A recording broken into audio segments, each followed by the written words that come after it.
En 1969, Georges Perec réalise un palindrome de 5566 lettres. Un record, mais les records sont faits pour être battus. Le désir effronté de dépasser le mètre et d'atteindre 10 001 lettres voit le jour le 20 février 2002, lors d'une fête oulipienne. Quelques jours plus tard, je reçois de Frédéric Schmitter les premiers mots du texte. Un autre vaste maelstrom, soit lu à l'envers, Léa, mais, sa, vertu, a, nu. Ainsi débute et s'achève Sorel et Rose. Au commencement était le dénouement. S'ensuit une partie de ping-pong entre Boulogne-sur-Mer et Tours.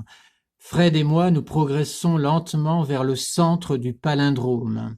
Les mois et les années passent, et c'est là, au milieu du récit, que nous inscrivons la 10 001e lettre, et cette lettre est un W, en hommage à W ou le souvenir d'enfance de Georges Perec.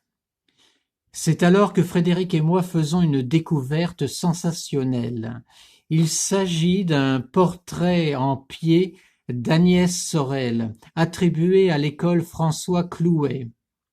Nous zoomons sur les mains. Que voyons-nous? L'index de la main gauche pointe le milieu d'un livre. Les doigts de la main droite, eux, figurent un W. C'était là une posture élégante adoptée par les dames du XVe siècle.